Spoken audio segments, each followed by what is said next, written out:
Guys, welcome back to my channel. I am Arpita and आज का study vlog होने वाला है और how I am going to study after my school are open. मेरे school 1 जुलाई से ही ओपन हो रहे थे एंड इसी वजह से मैं रेडी हो जाती हूँ वहाँ जाने के लिए। उस दिन मुझे पता था कि ज्यादा पढ़ाई होने वाली है नहीं, इसीलिए मैं बहुत कम नोटबुक्स लेकर के वहाँ पे गई थी। Half of the day before lunch हमने बातें की थी and half of the day after lunch हमने पढ़ाई की। एंड फिर 2 जुलाई को भी मैं स्कूल गई थी एंड उस दिन मैंने बहुत ही ज्यादा शिद्दत से पढ़ाई की थी क्योंकि सारे टीचर बहुत ही ज्यादा सीरियस हो चुके थे हमें पढ़ाने के लिए एंड इसीलिए मैंने बहुत अच्छे से पढ़ाई की थी। एनीवेज, उसके बाद से 3 जुलाई से लेकर के अभी तक जब ये वीडियो अपलोड हो रही है तब तक मैं स्कूल नहीं गई हूँ बिकॉज मेरे आंखों में हो गई है दिक्कत कि मुझे एक एलर्जी हो चुकी है and I just don't know कि ये कब तक ठीक होगी। डॉक्टर ने कहा कि 2 से 3 दिन में ये ठीक हो जाएगी, तब से मैं फिर स्कूल ज्वाइन कर लूंगी। बट सच बताओ तो 9th के फाइनल एग्जाम्स के पहले से ही मैं बहुत ही ज्यादा एब्सेंट हुआ करती थी, जैसे मेरे टीचर्स थोड़ा बहुत मुझसे अपसेट रहा करते थे। एट द एंड वो दिखाते नहीं थे कि they were angry with me, but yeah I guess they are, because वो कॉल भी क्या करते थे that why are you not coming to school and what. And सच कहूँ तो I don't like taking leaves and all because personally मुझे ऐसा लगता है कि जब मैं स्कूल जा रही होती हूँ तो मैं ऐसा बैक टू ट्रैक हो जाती हूँ, लेकिन जब मैं छुट्टियां ले लेती हूँ तो मैं बहुत ही अनप्रोडक्टिव हो जाती हूँ बिकॉज मैं बहुत लेट उठती हूँ, पहली बात तो ये, एंड देन मैं बहुत लेट से पढ़ाई स्टार्ट करती हूँ।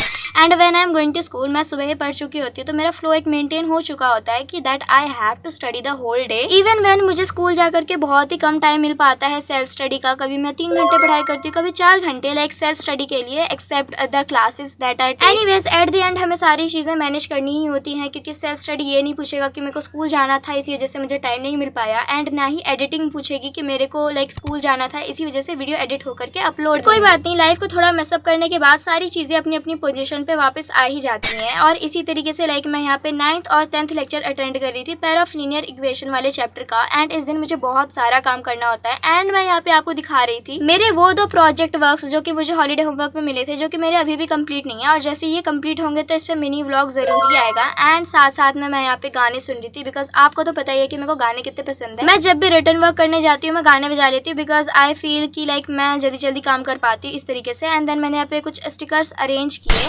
एंड बहुत सारे लोग पूछ रहे थे कि मैं कौन से क्वेश्चन बैंक्स यूज कर रही हूँ, तो लेट मी टेल यू कि मैं ओसवाल बुक्स के क्वेश्चन बैंक्स यूज कर रही हूँ। अभी मैं उसका एक ऑनेस्ट रिव्यू जल्दी से दे देती हूँ सो दैट आपको भी पता चल जाए कि मैं अभी क्या यूज कर रही हूँ। सबसे पहले maths, science, social science and English के अंदर मेरे पास ये क्वेश्चन बैंक्स हैं। एंड सच कहूँ तो मैंने 4 सेट ऑफ बुक्स इसलिए ली थी क्योंकि इसके अंदर कॉम्पिटेंसी बेस्ड क्वेश्चंस इतने सारे हैं कि मैं क्या ही। And what if I tell you कि मैथ्स एंड साइंस के क्वेश्चन बैंक्स के अंदर हमें फॉर्मूला बूस्टर शीट्स मिलते हैं जिसके अंदर हर एक चैप्टर क्रिस्प वे में कवर किया हुआ है। सपोज आपने एनसीईआरटी का कोई एक चैप्टर कंप्लीट कर लिया एंड रीडिंग भी हो गई, एनसीईआरटी क्वेश्चंस भी हो गए, नाउ व्हाट, इसके बाद आपको करने चाहिए क्वेश्चन प्रैक्टिस और भी ज्यादा from a trusted question bank. तो मैं अपनी साइड से ओसवाल बुक्स के क्वेश्चन बैंक्स अभी प्रेफर कर रही हूं। बुक के स्टार्टिंग में हमें मिलता है पीवाईक्यू का सेक्शन और उसके बाद फिर चैप्टर स्टार्ट होता है। Mind maps and revision notes के साथ चैप्टर की शुरुआत होती है एंड टॉपिक को वहाँ पे बहुत अच्छे क्रिस्प वे में एक्सप्लेन किया हुआ है। एंड देन आते हैं क्वेश्चन आंसर्स जो कि कॉम्पिटेंसी बेस्ड फॉर्मेट में है एंड आंसर्स भी लिखे होते हैं सो दैट आपको पता चल जाए कि कहाँ क्या करना है। कॉमनली मेड मिस्टेक्स के साथ साथ यहाँ पे टॉपर्स के जो आंसर्स होते हैं वो भी लिखे होते हैं। एंड चैप्टर के एंड में challenge zone and self evaluation के लिए एक शीट दी हुई है और इसके अंदर जितने भी डायग्राम्स है वो बहुत ही क्लीन मैनर में है, कहीं भी ऐसा प्रिंटिंग मिस्टेक नहीं है ज्यादा। एंड ये 2027 के एग्जाम्स के लिए बहुत बेस्ट है। एंड यहाँ अगर अब हम एसएसटी की बात करें तो सोशल साइंस के अंदर सारी चीजें इतने अच्छे तरीके से की हुई हैं और उसके अंदर बहुत ही ज्यादा डिटेल्ड वे में सारे कॉम्पिटेंसी फोकस्ड क्वेश्चंस हैं। एंड इंग्लिश की बात करें तो इंग्लिश के अंदर मैंने एक चीज नोटिस की कि इसके ग्रामर बहुत अच्छी वाली दी हुई है एंड उसके अंदर बहुत ही अच्छे अच्छे क्वेश्चंस थे, मोस्ट ऑफ देम तो पीवाईक्यू ही थे। एंड इसके अंदर लिटरेचर भी बहुत ही शार्प वे में सारी समझाई हुई है। एनीवेज, इसके बाद मैं बैठ गई थी एसएसटी पढ़ने जिसके अंदर मैंने थोड़ा बहुत काम किया। And I guess this is pretty much for today and subscribe कर लो 600 सब्सक्राइबर्स के लिए एंड 500 सब्सक्राइबर्स के लिए। Thank you and bye bye.